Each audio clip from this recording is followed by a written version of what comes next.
Greetings and welcome to our series of weekly devotionals. Today we're wrapping up our look at a passage in the book of Acts from chapter 8, the story of Philip converting the Ethiopian eunuch. You know, I've said often, I've been going on youth retreats now for probably about 20 years or so, and I always tell people when it comes to youth retreats that I always go with the intention of teaching kids something about God, but I always end up learning more from the kids. They always end up teaching me more about God than I could ever teach them. And,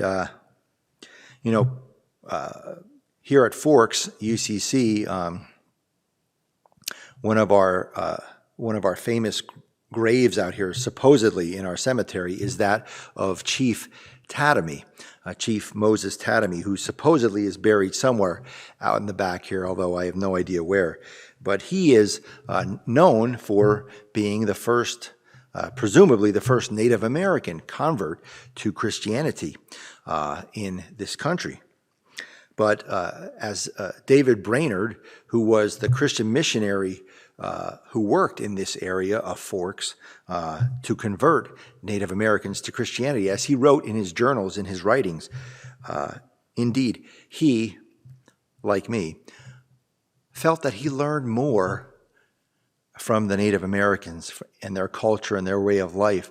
He learned more about their spirituality and about God than he felt he was really teaching them or sharing with them. Well, the same is true with this character of the Ethiopian eunuch in this story in the book of Acts. He is not just a convert to the faith. He is not just someone that the apostle Philip comes to and saves by converting him to the Christian faith. But he, as we can tell from the story, he takes initiative for his own faith life. He's reading from the book of the prophet Isaiah.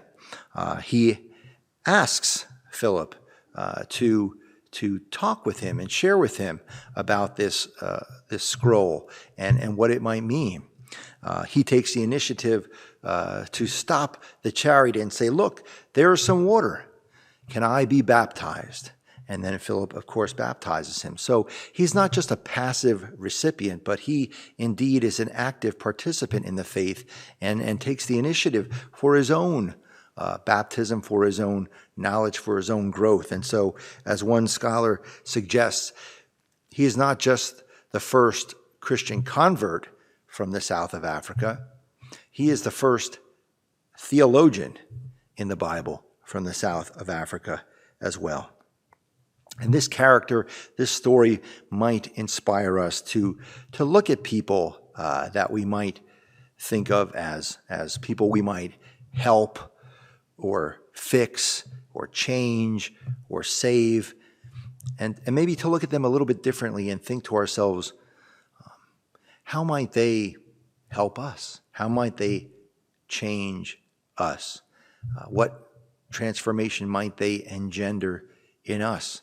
Perhaps, just maybe, they might save us. Amen.